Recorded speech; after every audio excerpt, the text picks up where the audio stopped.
know it's No Ideas Original. Welcome to the No Ideas Original podcast featuring Shannon, Mr. Rob, and Ken. Episode 199. 199, son. $1.99. I know. We got to see if we could get to 200 before the new year. Maybe we try to figure out something like a special interview or something. Come up with something. Get something. That'd be great. Yeah, that'll be dope. Going into the next 200 going into the next year. Or we could do we could also do a flashback. I don't think we did one last year, but remember we put together like the clips or like all the different interviews and stuff that we did. Maybe we could do something like that also. Well, I mean, that's it. What y'all been up to though? Me, man, listen, man, I'm still kind of just weighing out the odds on this end. Things are moving slow, but they're still progress being had. So can't be mad about that. To be honest with you. Okay. Are you ready? You're ready for Christmas? Getting there. You still got some shopping to do, y'all? Nah, I'm doing as much as I am. But any shopping that's happening is either going to be online and make it or not make it. Right. Oh, you said online and make it delivered. I thought you were saying online or make it with your hands. No. I was just saying you have to get some macaroni necklace for Christmas. Macaroni necklace, a paper plane, or something like that. Y'all done turned into an elf on us, son. You want that Santa's workers out there, brother. Those be the best gifts, though. You know why? Because there's real thought going into it and creativity rather than, going out and just spending a whole bunch of money. I mean, I don't know how appreciated they are, but those be. It's funny, as I was having a conversation about that yesterday. I was talking to the kids, and how people say it's just the thought that counts. You ever look at something and be like, wonder who they was thinking about? Or what? How they say it's the thought that counts for somebody to give you a gift. And then you look at the gift, like, I don't know who they was thinking about. Yes, I'm sure you remember getting some of those gifts. Like I'll tell you, I remember getting a pink T-shirt with a Tasmanian devil with a blunt. I want to get blunt in my brother. Yeah, so I don't know exactly who he was thinking about. Yeah. What people think about sometimes? Think about what their finances dictate what they have the ability to give. But that's honorable in some regard, because it's like it tells you that if they want to give you something. Yeah. Right. They want to give you something. Sometimes it's cool to give just a kind word, just to be like, the gift that keeps on giving. Merry Christmas, Happy New Year. That's good. Show somebody some love or something. Anything thoughtful that comes from the heart is usually accepted, especially if it comes out genuine. Like you said, it could be a kind word, it could be a handmade card, it could just be a card.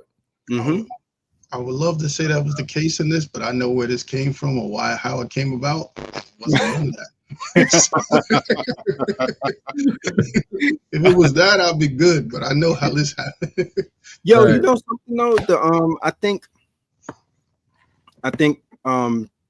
certain people appreciate cards more than other people. Yeah, like some people get a card and then the first thing they do is this. They like, look, check it out.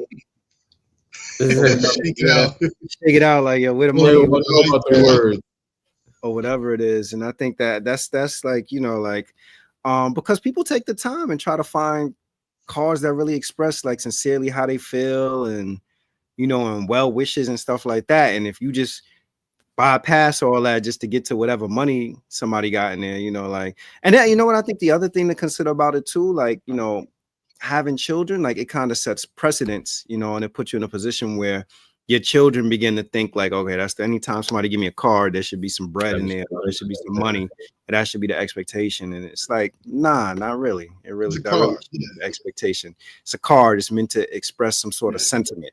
Right. You gotta read the cards. I keep most of them too. Yeah. I try to keep them too. Like I even for my mom, like I still have like all like old Father's Day cards. She's and stuff like that. Yeah, you have all that stuff and it becomes meaningful.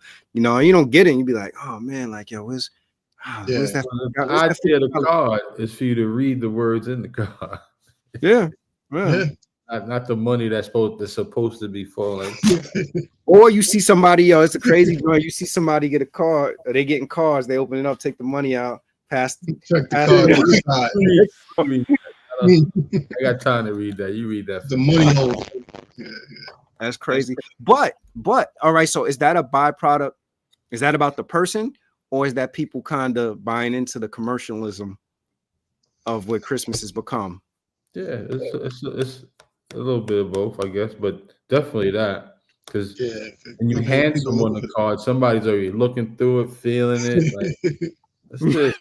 So in their mind, they already got the money spent. Soon as the right number falls out, they're like, "Yeah, I got it now." Listen, you see people hold the card up to the light before they even open it. That's crazy. Yeah, man.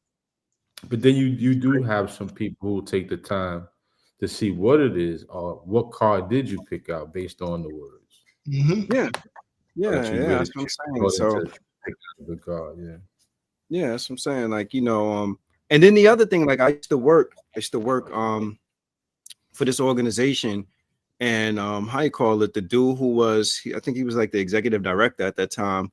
He used to always say to me, he used to always talk about like a handwritten note or a handwritten card. He was like, the thought that actually goes into it, is much greater than, just kind of giving a person a gift card or whatever it is. But I also think it's knowing your audience as well too, right? Like if you know somebody, if it's a person that don't appreciate cards, why you keep giving them a card if they don't find any value in the card? You get a gift card. That's what you get. God damn it. Yeah. You ain't gonna get nothing. Yeah. Or if you have a situation like, I don't know if you ever work anywhere and they do like the what is it? The Secret Santa joint. Santa, let's say they be like, well, the limit you can spend is $25 per person, and everybody got a $25 gift card. Yeah. Like, what thought went into that? Oh, I've seen that happen. Yeah, it's just like you basically a gift card. You get a gift card as soon as you leave the register. Can I get one of those, please? Oh man, so let's get into it. A lot of these topics that we're talking about tonight, I feel like we talked about on the last episode, and now we kind of got more information as it relates to what's going on. So the first thing we're gonna talk about is Daniel Perry. For those that don't remember, Daniel Perry is the and I'm gonna use air quotes, hero that choked to death Jordan Neely on a subway train in New York. And the reason why I use air quotes when I say hero is because he's talking about this behind the scenes, like it's like he's kind of like on a hero's tour right now. Like he's being held as the best thing since sliced bread. I'm wondering for you guys, like, what's your opinion? What do you think of that? Is he a hero? Bro, and we shouldn't even use the word hero because he's being paraded around like he's some Cape Crusader now. And it's not Bruce Wayne here. He's not out here being vigilante and saving the cities. This guy, the medical examiner, determined it a homicide. I mean, you crushed this kid's larynx. Now I get it. New York City is definitely a place where you have to deal with some undesirables dealing with public transportation. I hate to say this too. That's almost the mystique of New York. It comes with the territory, right? It comes with the territory of mental health individuals or homeless people, those who are on their last wits. You see it all the time. If you're from New York, this is not something that is uncommon. But for someone to also step in and want to subdue this individual, I guess I can get it. If he's a young man, he sees he has a way to subdue him and he puts it into play, yes. Emphasis on subdue. Yeah, well, emphasis on subdue is to at least bring them to a point where, look, you're causing a disturbance or you're doing too much, and you know what I'm saying, you're scaring the passengers. You're doing a little too much, homie. There must be like a disconnect for me, or maybe I'm desensitized, like having rode the subway for many years in New York City and seeing like all these different characters and seeing these characters. Like I've seen people get on a train and be pretty far gone. And this is where the desensitive nature comes in, because I don't know if I've ever felt threatened to the level of where I had to physically assault the person before they assaulted me. And I've seen like quite a few characters on the train and spent a lot of time on the train. So maybe maybe now it's a generation. Which is that guy, right? Now leaning towards what you're saying, he was like, maybe I don't know. It's the times, you know. Back then, we were pretty much, we can see it happening, but as long as you ain't step on my toe, or as long as you ain't get too close, or as long as it didn't seem too serious.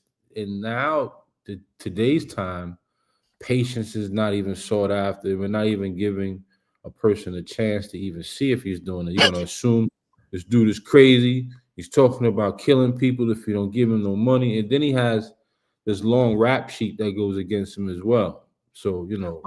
But all right. So here's my thing with the rap sheet or whatever. When this guy subdued him, he didn't know his rap sheet. He didn't know his. There's no way in the world he could have known that. There's no way in the world he could have known that. But to determine, you know, all of what was built up in this case favors Danny Pennywise, is what I call him. That's the, you know what that is though? That's like the standard playbook of demonizing, you know, like these people after you do. So what they do is, you know, something comes up, somebody's hurt seriously or killed or whatever, and then as a result of it afterwards, to try to justify the killing, then you pin whatever it. Well, you know, the dude stole 2 Twinkies 4 years ago. You know, he's a horrible person.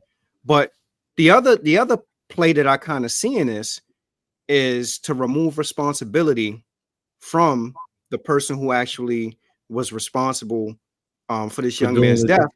We put it shifts, and people put society on trial. They take him on, they acquit him and put society on trial, and then it becomes about, well, New York City, you know, they should be doing more for people with mental health, you know, or the subway system should be doing this or doing that.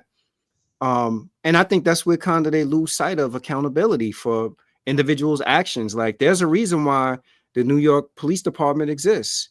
You know, there are people out there that actually are professionals, you know, around these things, not vigilantes, like you said. Like, we don't need a Batman, a Flash, a Daredevil, or a Superman, or something like that. But to me, it's pretty sad though that people can reframe a murder to being heroic. Like, yeah, what you did was justified. What's interesting about it though?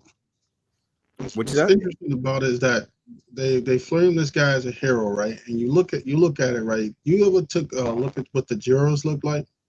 So you got a guy with him that was in the whole idea of the jury of your peers and stuff, and that's what they kind of say when they select the jury, right? Right. There's guys, jurors that made this verdict or felt like he was a hero or something or acquitted him. There was no diversity in that jury selection at all. They all look like that might be the first time that we got a jury, or he got a jury of his peers. I would question whether everybody else gets that same treatment. Then you're talking about a guy who's a trained military, and what's interesting is, man, I hate to take it there, I don't think a person in the street has ever choked somebody for 8 minutes outside. So a guy that's trained with abilities, for him to go out, you would know and think that's okay. I wonder what his mental state is. When they questioned the guy, the guy on the train, his mental state of like how he was belligerent or whatever, even though that still doesn't justify killing him. Right. But what is this guy's mental state? Right. That he would take that amount of time and choke with someone. Yeah. Okay.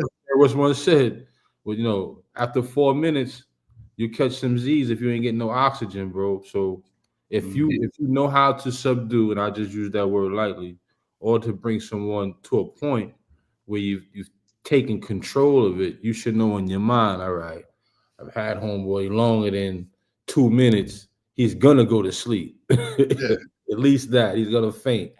You talking about 6 minutes, 8 minutes, and a couple of stops on the train, bro. He said a couple of stops, like people was getting on at 34th Street, like, let him out to 72nd on Express. Bro, you know what I mean? But him being acquitted is just, I don't know. I think his father, the kid Neely's father, is hitting him with a wrongful death suit. Definitely a civil suit. I never thought of it. Kenyatta, I never thought about what you said though. Like, I think that's a legitimate question to ask. Like, right, what is his mental state? Yeah, that you would feel comfortable, or that you would think that that's okay. Like, what was going on for you that would make you put somebody in the chokehold for that long? I don't think they ever really. they probably really never gave that any thought because they were so hung up on the part that the other guy, like you said, the guy that's the victim, he was acting erratic and stuff like that. Yeah. Nobody ever took into account of what this guy's mental state is. Where's this kid from? Yeah. So even I guess with that being said, so what do you guys think about what do you think is the purpose of this now, this tour, like parading him around, the Heroes Welcome tour? I think it's kind of like it seems to me like a humiliation tour. Like when you see a guy moving around celebrating, doing the wrong thing, and people supporting it, it sends as much as people don't want to believe it. It sends the message. The message sent is message received. So certain people's lives are less valuable than others, and we'll say, "I go out and kill him, and I can celebrate it." And all these other people now see him as a hero. Like he's at games, he's having a party, they at a bar, they doing all of this stuff. He's at the golf club. Yeah, they're hurrahing him, and I think a Republican from somewhere, maybe Texas, man, he said some real foul shit.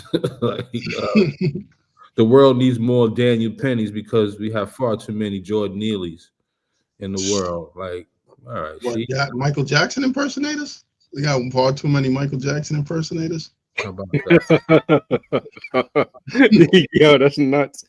Oh man. Yeah, because that dude damn sure ain't no threat. Yeah, I heard his dimensions or something. A Michael Jackson impersonator.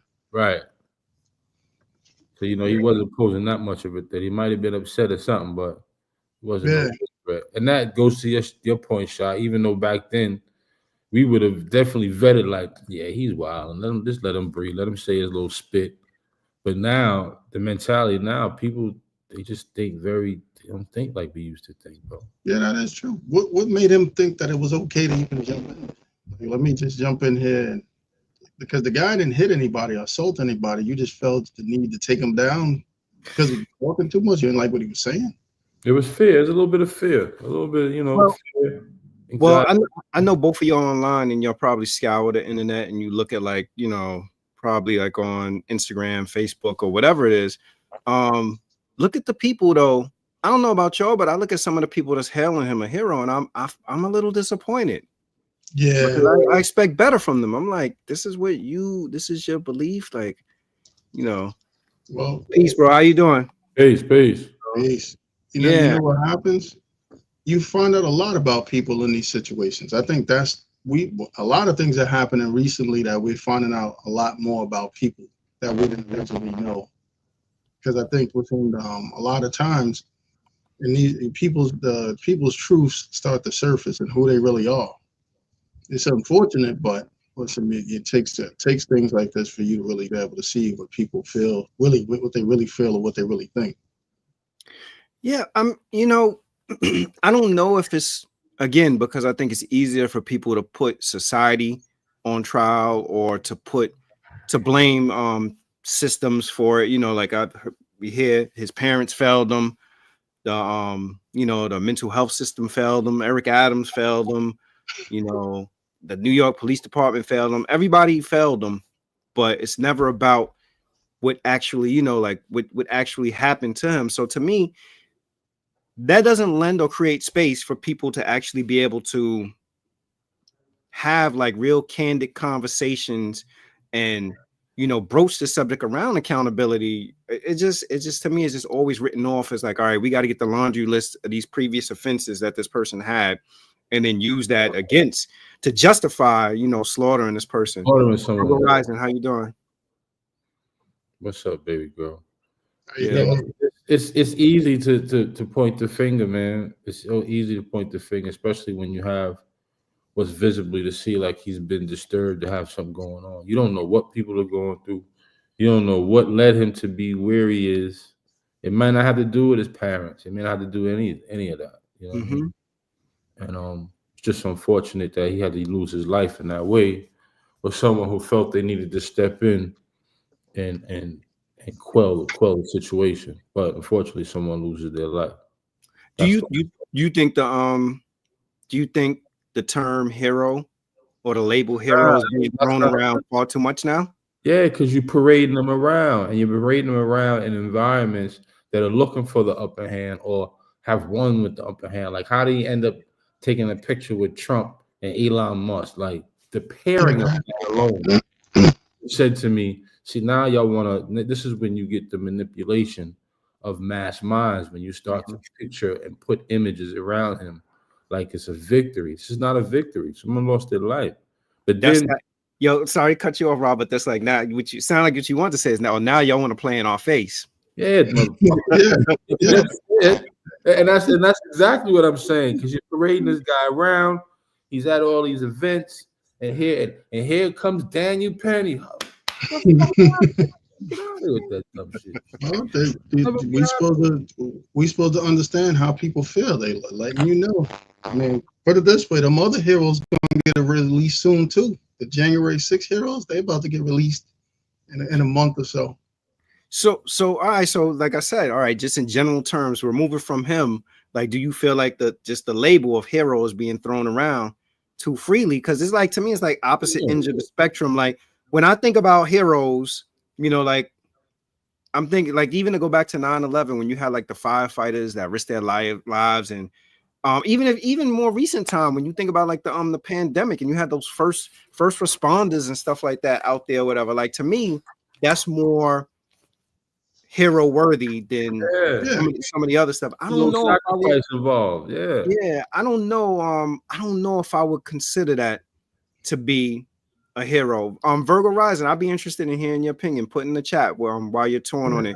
I think it does. I think people are torn because there's some people who believe that, you know, that he was a hero and that he was doing a good deed and being protective of people. But I would challenge you and say this, you know, by that logic. Like, so every time the police come on the scene, we do know that the police, the last resort is to actually fire your gun. Like, most police have gone their whole careers without ever discharging their weapon, right, you know, while on duty. Right. So, you know, in the capacity of a hero or trying to de-escalate conflict, you know, or to keep the public safe, it's not about, you know, how you call it, subduing a person to the point that, you know, you basically kill them. You know, it's about figuring out how do we de-escalate the conflict or the crisis, you know, rather than just going in and using a heavy hand and excessive force. I guess they don't teach you that in the Marines, how to de-escalate. Yeah, I don't think anybody thinks that he intentionally went in there to try to kill him. I don't know if that was. I don't think so either. Yeah, I don't think so either. Yeah, I'm not. I wouldn't go as far as thinking that he got up, you know, that morning and was like, you know, well, we don't know what he had going on. But I don't think that when he intervened, because I think he was attempting to do an intervention. I don't think when he intervened that he was going to be like, all right, I'm going to go all the way with this, or I'm going to finish this dude. I don't think that's what it was. I think, honestly, he probably thought that, didn't realize how much time went by, and probably thought that the dude was faking.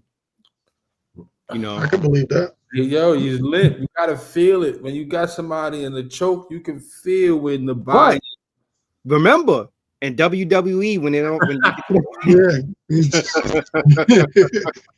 so maybe he was waiting for when the arm didn't come back up, he was like, "Oh, damn!" Weren't there people yelling for him to stop or something? Or like, there were. You put him in the chicken wing, and that's what you need to do, you know. But yo, the medical examiner determined it a homicide because there's compression to your neck. So whether you, all right, let's say he didn't know. Your body feels limp. You get heavy. You have to feel that weight disperse or distribute from when he was tussling to when it's like right, lifeless. He ain't moving. Like, hold on, you all right? Wake up. Nah, bro. I think for one, the hero should throw that out the window. For two, like it just leave it alone. Let him walk away from it. But to celebrate him in a way, but now we got way too many Jordan Neelys around here. Like, you gotta say, oh, people playing Michael Jackson. What are you trying to say behind that statement? But you know, we get it. So here's the thing: do you think that he's going to be found liable in civil court? Yeah, that's a consolation. That's what they always do, because it's not going to come from him. It's going to come from New York City. So they'll throw the family some money, and hopefully they go away silently or something. They probably will, but it's easy to put the money out there. It's like but I don't know if the lawsuit, for it. I don't know if the lawsuit is against New York City. I think he's the only person named in the lawsuit. I think if anything, maybe Elon Musk or somebody will step in and pay the tab. That guy's got, what are they, I don't even know what money they could sue him for. That's where I was going with this. Like, what are they going to get from him? My dude, you was on the train with the Michael Jackson impersonator. Yeah. I don't think they allow you to, well, unless your name is OJ Simpson, I don't think they let you touch pensions or something. So yeah, I don't think you take a person's pension in a lawsuit. And if he's out of the military, the only thing I could see is a military pension, but I don't think he had any money that you could even get from him. What charges did he beat? He beat a second-degree manslaughter and 2 lesser charges of criminal neglect. Charges were dismissed after jury came to a deadlock. Yeah.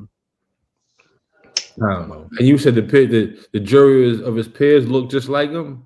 A bunch of blonde head. It was definitely his peers. Yeah. Switching gears on Heroes, and this is what I mean by in the name of the show tonight is called Heroes. Is I don't know if y'all seen this, but Luigi Mangione, the accused CEO shooter, was indicted in New York. And I say accused because he still hasn't been found guilty, but there are people who actually hail him or calling him a hero also. Now the interesting thing about that is I don't know if y'all saw that somebody was calling him a hero. They asked Donald Trump about it, and Donald Trump was like that whoever thinks he's a hero is sick, and that he said that basically Luigi Mangione, he didn't even say that he was accused. He was like, he deserves to get the chill. He deserves to get the gas. Put to sleep, I think was the exact word. Deserve to. So he should get Daniel Penny over there. Taking people to the gauntlet, son. You put him in a spot with Daniel Penny. He'd be out quick. Yeah, son. You're going to walk the plank with Trump, man. So what is it? So so if the general population, there are a lot of people in the general population that believe Daniel Penny is a hero, and there are a lot of people that believe Luigi Mangione is a hero. I feel like kind of like the anomaly because I don't believe either one of them are heroes. What's heroic about it? Let's talk about heroism. What is heroic about this? Yeah, I think when it doesn't hit close to home, people just lose their mind because realistically, no matter what you feel about healthcare, like people got co-pays, levels of healthcare, whatever. There's still a man with a family that he walking around the street, you shoot him because you feel like you got too high a copay or something. Listen, you don't like how the medical system's doing. You go out there and kill that guy. Yeah. And then the guy that does it here, I actually seen my daughter show me a picture a day that somebody got a tattoo of this dude's face on their leg. Unbelievable. You see, and this is today's culture because it's a popular culture now. We giving people the credence or this visibility because of what they believe in. This is a young man who pretty much had a fixation for this gentleman in the healthcare to where he has writings of how he put this together to eliminate this. Basically wrote a manifest, right? What a manifesto, bro. He was working on this. He isolated himself from his parents for about 5 months before this happened. He calculated his way into doing this. Like that's we got it right now. We got to say it's suspected. Alleged. But you think about his counter moves, like he hires one of the swankiest lawyers in New York City to defend this case. One of them top tier guys from Manhattan's DA office, to fight against his case and to prove him, innocent for what he's done. I don't know how they're gonna do that, but this is crazy. I just said this is another one of the nation's babies in their orange suits to remember us, or to have us remember a benchmark in popular history about this guy, the guy that shot the U.S. healthcare, assassinated U.S. healthcare CEO, and I don't see anything other than heroic out of this. Like, no, man, this young man was out of his wits. For whatever reason. And it could be, it could be because, how healthcare or these healthcare management corporations do treat patients. A lot of the stuff is unfair. A lot of the meds and stuff cannot be afforded. I've shared my story about some of my meds too, and it's Mhm. you would think it's real drug dealing, bro, but it's drug dealing at the expense of people's lives. You mean Mm, get there's no discounts here. You know what mm, I mean? These things run people hard, bro. Especially if they're on low income, they don't have means. yeah, Um, it yeah. becomes frankly like the dude he allegedly wrote, frankly, these parasites simply had it coming. So this guy had it out for It's like he think he the Joker. We got Batman yeah. riding the train, and the Joker at the hotel assassinating people. But you Who's know, gonna this fix is everything? crazy. Think about this for a fun little note. The U.S. has the most expensive healthcare in the world, but ranked damn near 50th in life expectancy. Mm, Yeah, So what are you charging these people all this money for when half of your country is either on drugs, which is another mhm, part of the medical industry. It's like a mhm, conglomerate group to keep you sick and keep you here long enough to see how much we can draw from you instead of mm. just finding a cure for whatever it is that you're going through. It's a racket. So he's a young man. He's articulate enough. He comes from a good family out in Towson, Maryland, which was the town across from me when I lived out there. So I'm like, wow, Towson got some sick little white kids, man. And here we are, bro. He pulled it off, and then like I said, he went as far as getting one of the top lawyers to fight his case, and she is willing to fight the case. Like, let's try this. Like, let's see what Yep. the I feel like I got. feel like it's gonna be theatrical though. I feel like they're gonna drag this Believe, out. believe They're it. gonna bring all types of corporations in and call everybody in the world to the stand to sensationalize this whole thing to make it seem like the whole world is doing this wrong, and it forced him to do whatever he's doing, whatever he did. Well, didn't I say that earlier about that's the trick? You put society on trial, like the Yeah. drug industry and this that. That doesn't Hmm. remove the responsibility from you murdering a man. Like the drug industry, we all know is horrible, but that don't give us the right to kill. Hell, like there are things that I'm frustrated about from places that I go to buy stuff from, the Right, right cost now. associated with it or whatever. You can't go and kill the owner, the CEO, or whatever. Like Costco too, Costco charging too much for them eggs. Let me go pop this motherfucker. Costco. my HOA went up recently. What I'm supposed to do about that? You I'm might have to telling you, kill man. Both these situations, both these situations are gonna end up on Netflix because this is how it goes. Oh, I can You see hit me that. at Well, it was on Netflix. It's gonna be on Tubi first. I wonder yo, who gonna one get. Yeah, that's gonna be the one of parody. them is gonna be on Netflix, bro. It's too much of a story plotted into a controversy where if it plays out long enough in the media, we gotta hit. Send it to the silver screen. And Well, that's just first it's how it gonna be on the plays Law and Order episode if they didn't do that already. Law and Well, Order gonna do that part. here's the thing I out. would say too. Like if I was an attorney, any attorney, I would take that case pro bono. I would take this case pro. The amount of publicity that the attorney is going. You won't be on TV round the clock. You can't buy this kind of promotion. That's what I said to myself when he picked the lawyer. I said, this is a deeper case. This case is going to drag Bro, but out. I don't think You're gonna he see picked. how Yo, Rob, I don't even know if he picked her. I wouldn't be surprised if she picked him. If how you call it, yo, she showed up and was like, "Yo, Yeah, I'll represent you free of charge or whatever it is." I I can see see that that. too.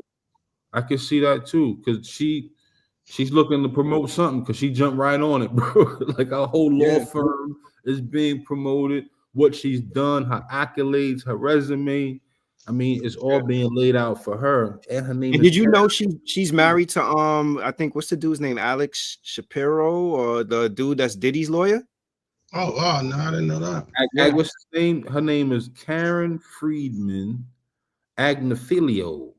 Yeah, I think they high call. I think Whatever the that both of them that they're married or something like that. But is. yeah, I mean this is a slam dunk case. Like this ain't for her, like to get that kind of publicity is like it's unheard of, like this is Look the at case, the this is the charges. kind of case that's gonna find its way in the case law books. Like attorneys Look, the bit for this. dude is facing 11 counts.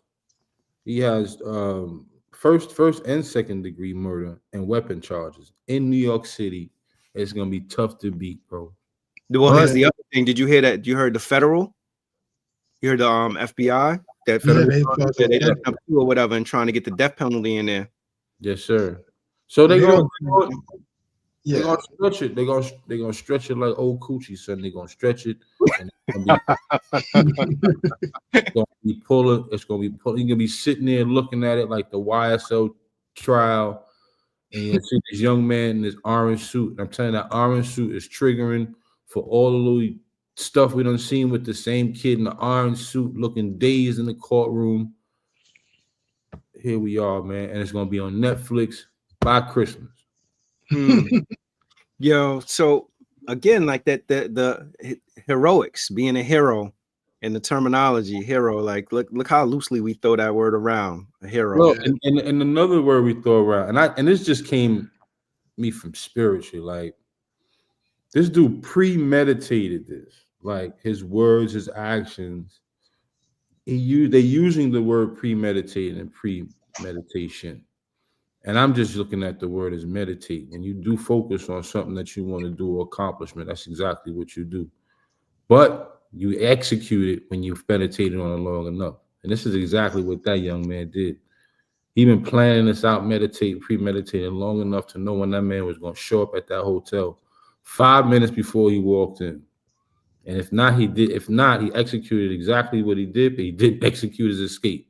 So But I'm using the word premeditate just to say that when you do focus on something long enough and you desire to have it long enough, you will succeed, good or bad. So Virgo Rising said, I'm torn because the man, and she's talking about Daniel Penny. I'm torn because the man was going ballistic, threatening people on the train that day.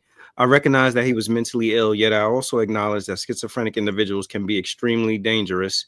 Did he use excessive force? Yes. However, I don't believe he should be incarcerated for murder. But then she said, I ain't torn about that CEO situation, though.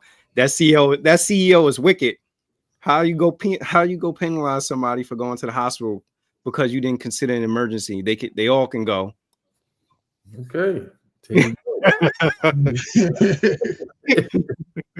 Listen, but going back to that, how do you determine, that someone doesn't need the care? Like the Michael Scarelli Wu-Tang dude. How do you determine that drug should be increased 7,000% to make it unaffordable for someone who actually needs it? Who gives people the leverage and the power to make these changes to say, nah, you make it to the emergency emergency care with this ailment that we normally probably take care of it. And today you show up, we don't do that no more. Sorry, I don't know what to do. Yeah. Sorry. Radical Notion on Instagram said, I'm not sure why the mayor needed to be there. The extremism of his arrival in New York City was insane. It was like 30 cops. Well, Mayor Adams was there because Mayor Adams trying to get his face in the paper for anything positive during this time because he's trying to get reelected. What's funny too is that this dude was in Pennsylvania. When we need to fly a private plane and then a helicopter to bring a dude like back to New York. They couldn't take a bus from Philly to New York straight. They Bruce the Millions, remember? And Bruce a helicopter. We done spent $700,000 to move this man from Pennsylvania to New York. Right, son. Fucking Greyhound costs $40. Put that nigga on the Greyhound, son. Toss his ass in the back of a van with the shackles and drive him straight to the Brooklyn house. You right in the white van. You gonna get we're gonna take a plane and then a helicopter ride. The overarching theme of this to me though, is I think it's too much judge, jury, and executioner going on. Too many people taking things into their own hand, and going very extreme with it. It's like before people just had an opinion on something, they were irate and upset about it. But now it's a lot of people that just appear to be. I'm gonna make the decision. Yeah, like y'all not gonna handle it? I'll handle it, kind of thing. Right. New York Police Department won't handle it. Let me get on the train and get this together. The CEO or whatever organization, you didn't raise the prices or you deny the claim, you gotta go. I know Allstate is right now. Allstate and Geico is probably shaking in their boots. Like, yo, we better cut that check. You know, it's just to me, it's just going too far. Look how fast after that they changed. Blue Cross changed that thing about the anesthesia, right? Like one day afterwards, they're like, yeah, now we're not doing this. Yeah, nobody want to be in the crossfires. Any young premeditated young, I don't know, Ivy League kid who've been reading the past bylaws of how this shit works, and now he wants to come for everybody. Listen, man. Rob said crossfire. Did y'all see, like, over the last week and some change, Jay-Z appears to be caught in the crossfire, you know, like, but kind of like guilt by association, because he said he ain't friends with Diddy, but he's that he's being accused of a sexual assault. So before we get into like all the other stuff around it, I'll just put this out there and ask you guys, like, after you heard the allegation, did you believe the allegation to be true before you heard the specifics of it? So I'll mention, like, I know on someone, you know, probably on her end, you know, and the fact if something like that happened, it would be traumatic. So she will remember it. I don't know how Diddy or Jay-Z could remember any detail. This one is like 58 years old. She says she is 13. I'm doing the math. Like, this dude got a hell of a memory to remember, count exactly what happened that long ago. So I don't know exactly how either any of them recount anything. Maybe her, you know, I can understand, but anybody else, I mean, I got to give him credit though. He definitely ransomed her. Said that he told the Mel Gibson, "I'm gonna use every resource possible not to give you something." Yeah. Well, I think before we get to that part, because I think that's a whole other part of it. But even when this came out, Rob, did you believe it? What I thought, honestly, I said, well, based on the climate, do they have anything on this on Jay-Z? You know, who knows what cameras and video footage is out there? We don't know. We do know that there's rumor of a lot of these type of events that go on behind closed doors. And you know, from what I've been hearing, not just with him, it's a slew of other people that get caught up in these scenarios that happen, where, you know, a lot of young people do end up in places they shouldn't be. Trafficking and all that, I don't know, man. I guess we'll have to see how this all ends up with Diddy. I thought this was a case for trying to lighten some of Diddy's roads, like, yo, I ain't do all this stuff by myself, son. I help. Like, son. Now Jay is like, man, I don't even know what this. None of this is. I got nothing to do with none of this. And trust me, Jay has a legal team or some legal advice around him that's been getting people out of trouble for the past couple of years, and been supporting a lot of different artists in their legal situations, you know, from the Rock Nation standpoint. I did honestly feel like I said, because of the climate, like, damn, they got Jay too. Jay got caught up in it. I guess Solange had something going on in the elevator when she popped his ass. Like, yo, the shit out here you doing, bro? Yo. And that whole Jaguar Wright. I don't know if anyone was familiar with Jaguar Wright. Oh God. Allegations, but you start to question, like, all right, here's this scenario. Is this a playbook play where one goes down and you start reaching for his friends, and now nobody's friends. It ain't black excellence no more. You know black excellence is gone now. So having now heard, I don't know if you heard the full story, like the full victim's account is that the victim, I think she was 13, living up in Rochester, New York, autistic, went down to see a concert in the city, the VMAs, or something like that. Jay-Z's limo driver picked her out and was like, Jay-Z would be interested in you. Jay-Z and Puffy engaged in sexual acts with her while an unnamed female, watched. And then she called her father, and then her father drove from Rochester down there to pick her up and bring her back.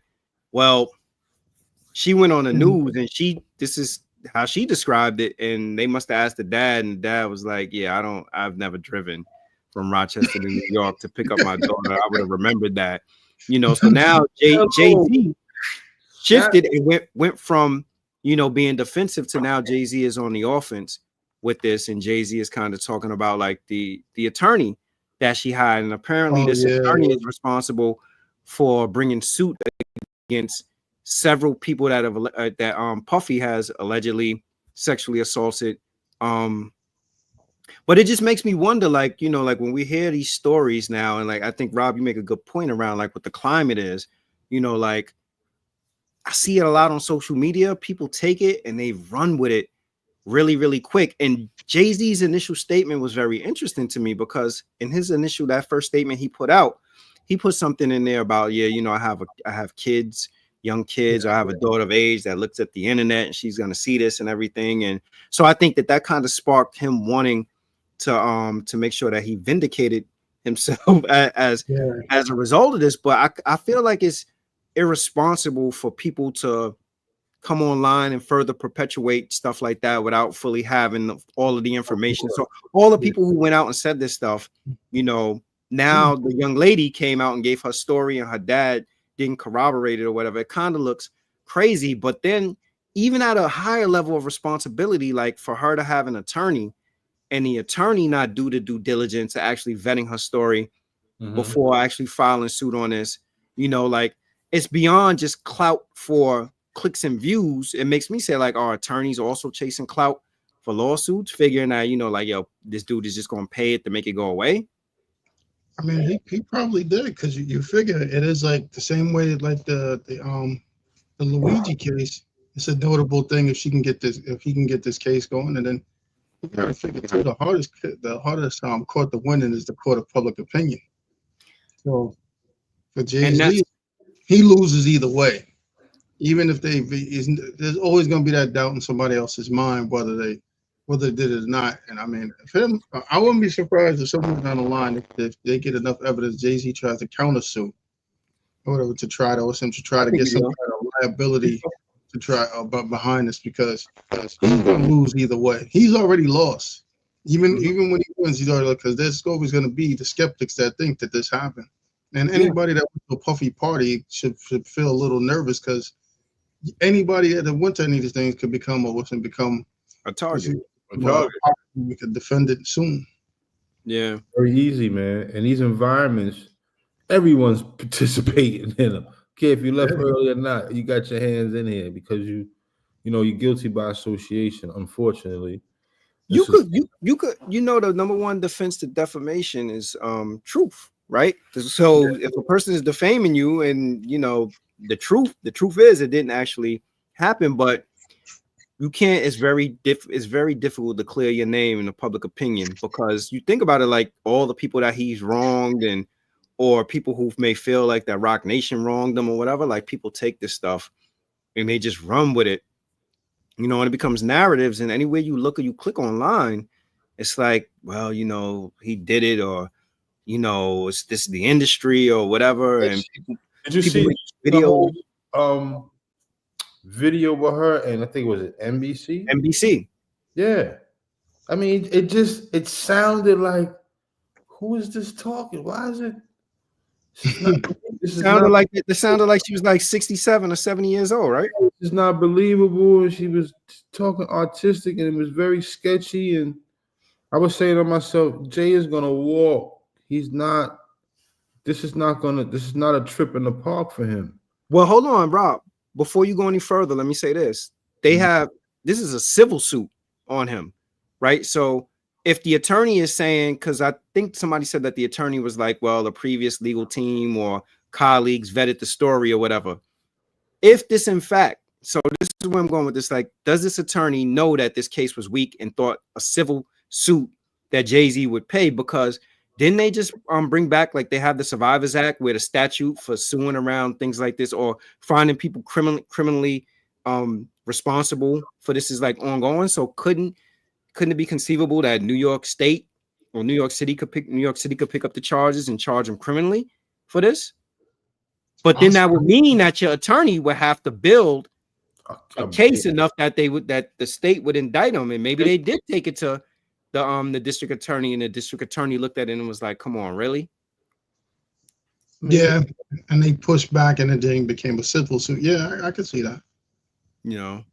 So if you're if you're involved in civil litigation, you know, and criminally, New York City passed on it, and they passed on it and like, nah, the story ain't adding up or whatever. Why do you pursue that civilly? Like, you know, why would you continue to pursue that? They probably hope that I'm almost positive they talked to him behind closed doors and hope that he would settle or give them something without going this far. Right. So take a little bit of that. Shut up. Yeah, just if he gave him some money to start with, they would have signed the NDA and it all went away. But who knows what type of money they were asking for? Because it seems like they're asking for like astronomical numbers. Well, I think once you start paying people though, and you view it as a payer, it's like open up the door to a lot of that. We got Puffy, we can get Jay too. Watch this. We're gonna try. Yeah. Once you start paying, and it's like, oh, yo, I just hit up Jay for 75,000. You know, yo, get the money grab, bro. But now Jay-Z, it sounds like Rock Nation is that they've asked for the case to be dismissed. I don't know if it's been dismissed yet, but it sounds like that they're also looking at possible taking legal action against her attorney. That's how he's gonna fight, man. Jay said, I'm playing from I've already won standpoint versus I'm looking to win. So in his mind, he's like, I'm gonna get exactly what I'm looking out to get. I already got it pretty much. Yeah. And I don't know why, like all this stuff, I guess maybe Rock Nation is powerful, but all this other stuff is coming out now about the attorney also. You know, so we'll see where it goes. But to me, I'm like, you know, even beyond the accusation, like we still don't know whether it's true or not. But just to me, like how fast we are to kind of jump on and condemn people, and then the pile on online is crazy. It's almost like celebrated. Like I love 50 Cent, but I feel like 50 Cent, he doesn't help. Yeah, he doesn't. That dude is the ultimate hater. He just talk about the Joker. Yeah. Yo, to me, 50 just be going so far with the stuff. It's like, yo, and these are even if you don't like them or whatever, like, yo, you weighing in on everything. You ever hear him crazy to say? You ever listen to an interview and hear him talk? A dude is so calculated, or he professes to be so calculated that when he does stuff, he does it at the point where he know he's looking to monetize from it. This guy, it's called being a troll. He's a master at that shit. I'm telling you, he's a master at it, man. And he gets what he gets. Yeah, that's called money off of it. That's called being a troll. But I'm gonna follow this, and I want to see where this goes, because I feel like cases like this, cases like, remember Cardi B caught Tasha K when Tasha K was going around slandering her or whatever. I think cases like this begin to make people probably be a little bit more responsible. Like we need anybody can file a lawsuit against anybody, but we need people to start using discernment, you know, and using their better judgment before they take on a case. Like who was it? It was some lady, a female attorney she was representing some lady that was suing Diddy, and she backed out of it. She was like, nah, I told her I can't be her, you know, her attorney anymore based on, you know, how she was moving and the inconsistencies and the stories or whatever, like stuff like that. To me, that's integrity. Yeah, you know, it's like, yes, but when you see these other things that people just that's why I chuckle, Rob, when you said Jaguar Wright. I'm sorry, I just can't take anything serious that Jaguar Wright says, and people's response to that is like, well, how come people don't sue her? But what are you suing her to get? What are you going to get from Jaguar Wright? You know, like what could you possibly get? Is there a reward? Nah, there's no reward. Well, Jaguar Wright also had made an allegation saying something like that Jay-Z supposedly sexually assaulted her also, but I don't know if he put a cease and desist or something. Now her ass recanted real quick with that. She about faced real fast and was like, nah, I'm cool. You see that? Oh man, I think these three cases in succession of what we've been talking about, these all are going to lead the media and the public viewership in a way in which we're going to miss them, or try not to miss what's really not being told, because these are two heavy situations that could lead to pure distraction, bro. Yeah. Pure distraction.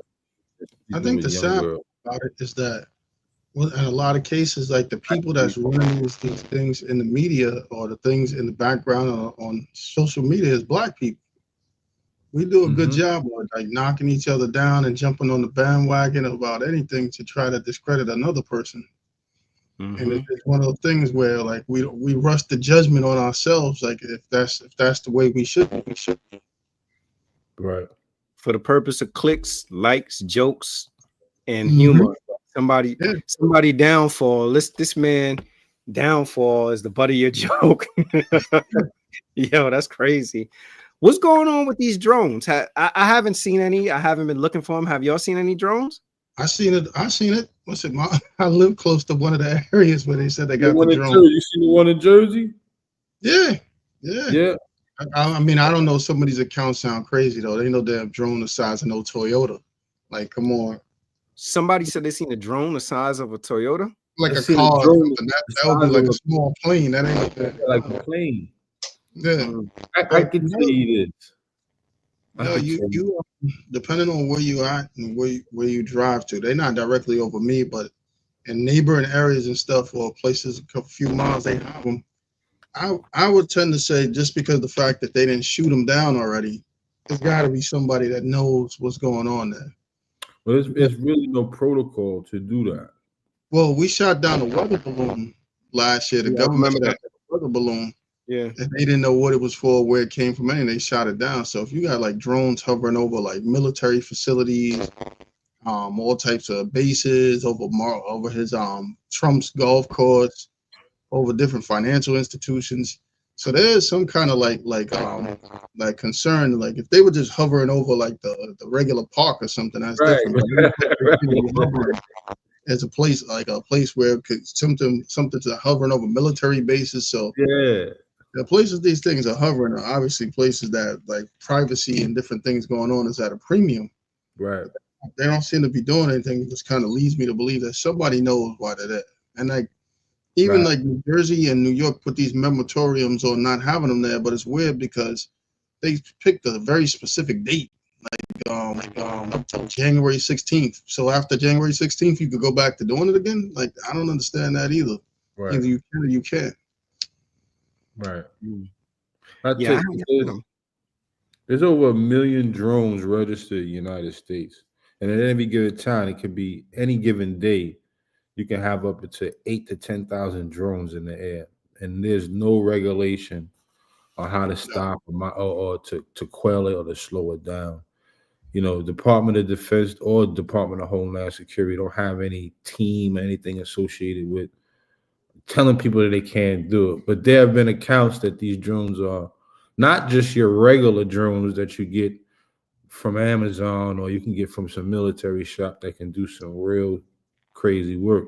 I think what they're looking to make sure is that, you know, when you got countries like China who can have about 30,000 drones all work synchronized and in sync with each other, that this thing can also be weaponized.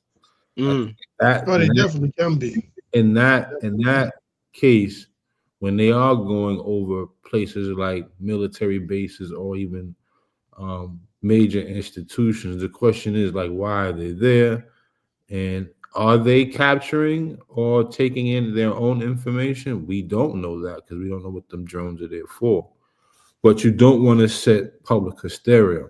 Now, my honest take on it is that, you know, with the implementation of drones and if there's any sightings of anything of that such, you know, this is going to be a way to control what people see, hear, think, and pay attention to. Like I said, there could be any amount of drones out there doing a number of different things, but you don't want to get to the case where now government or state, league, federal officials start to implement ways in order to surveil us in a way of using drones. They're already using cameras. You don't want to walk outside and see a big fucking drone sitting over your fucking parking lot like a fleet of birds just hovering. You know what I'm saying? You don't want to get into that. And it's funny, Yada, you had sent me something about Sophia Stewart.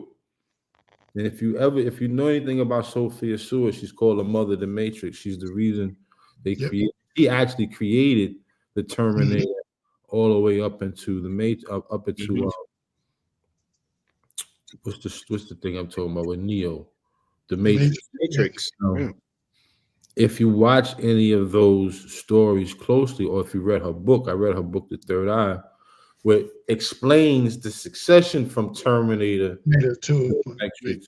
It talks a lot about technology and man versus technology, and it plays very much parallel into where they want the story to go, but of course the media is going to deter people from thinking in that fashion. I just say these drones are here for a reason. It's not just for hobbyists or just people who just want to just take some scenic views.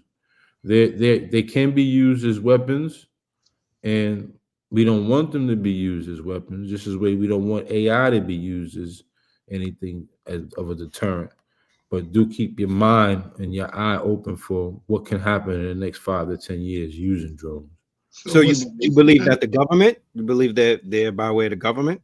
I think by way of the government, they can subdue people. I mean, you got to think about it. From land and sea, we're pretty much control and maintain. Legal and law enforcement can reach you through land and sea. They can't reach you through air. But if, like I said, if you came out of your house or you got to a certain place where there's a large conglomerate of people and you see this drone just hovering there, almost just like a little stealth bomber. I think that these drones are going to do away with helicopters in the means. In my opinion, where you don't hear them, you just see them, and they're just sitting in the sky, overlooking the population. I hear that some drones are being used to detect nuclear heat signatures and things like that. Yeah, you know what I mean? So they're not all for hobbyists. Of course, that's to quell public opinion. So what's interesting about the drones too is that I think a lot of people don't know the laws around them. So even outside of like military usage and personal use, that when you own a property, you don't own the airspace. So technically, somebody can actually fly a drone right outside your window and leave it there. Right. Because there's no legality with a person in the airspace. You own the land.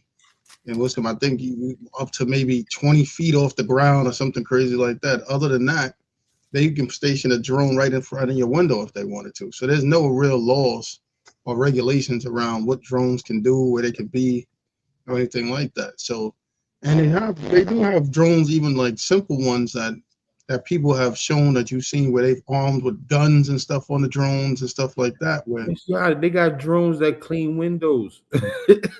I know some people use the drones to do like home surveys. You know how like they for heat leaks and stuff like that. They use drones for that too. That's why some people complaining about cancel them, because it affects their business.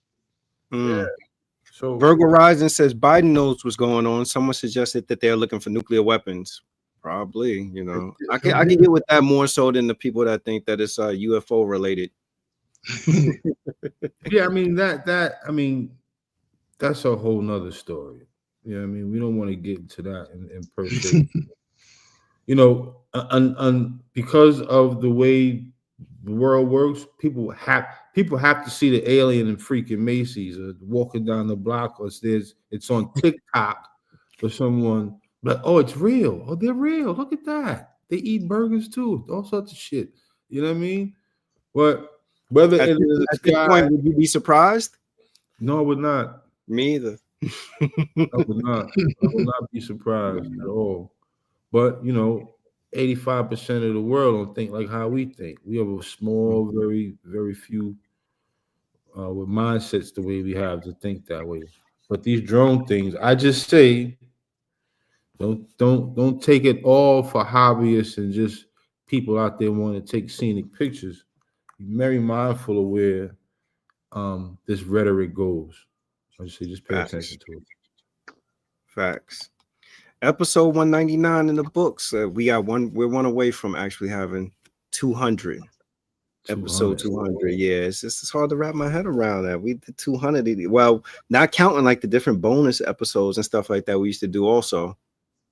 UFO could be the government too. I never believed they existed until I saw one of them at my mother's house in the South Bronx. I mean, I definitely believe there's something else out there.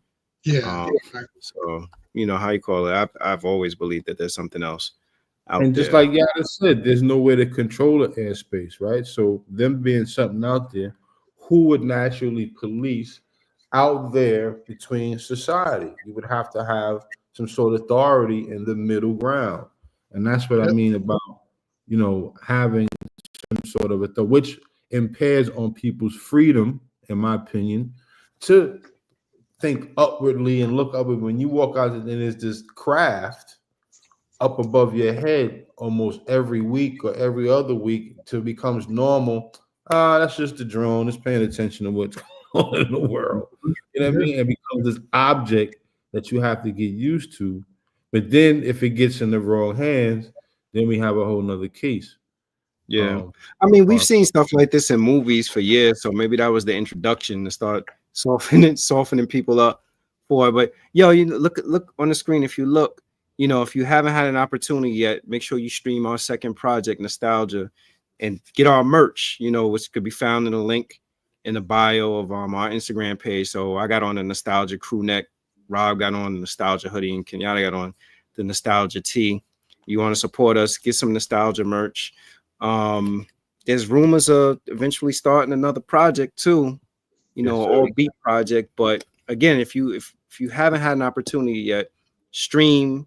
Volume 1 is a curation, volume 2 is Nostalgia, and it's available on all platforms for your listening pleasure. Any closing comments, Rob, Kenyatta? What you got, Yada? I just want to say rest in peace to Ricky Henderson. Oh yeah. Away today. Remember perfection, Ricky. Yeah, Ricky. A lot of people. I mean, a lot of people got Ricky Henderson. Ricky Henderson was their mom. He was a showman. Yeah. Ricky Henderson was him in the Oakland A's, New York Yankees. Ricky Henderson put on a show for people. So if you didn't get a chance to see him, go back and check out some stuff. But rest in peace to Ricky Henderson. Yeah, he was young too. Was he like 65 years old? I think. Yeah, I didn't realize Ricky Henderson was that young. Yeah, rest in peace to Ricky Henderson. Happy holidays to everybody. Make sure you use this time to recharge and to rejuvenate and re-energize. Make sure you surround yourself with people that help you recharge, rejuvenate, and re-energize. And use Christmas as a time to remember the things that actually do matter and are of value. Christmas at the end of the day, again, it's not really about the gifts. Commercialism has made it about gifts. But if you think back to when you were younger, Christmas was really about all your family getting together, and spending quality time together and just having a really good time. So, happy holidays to everybody. And, again, enjoy this time with your family. Yeah, Rob, what you gonna say? No, that pretty much wraps it up. Just to add in on to that, listen, we all enjoy the holidays and what we see, but sometimes some people out there, it's a really tough time for them.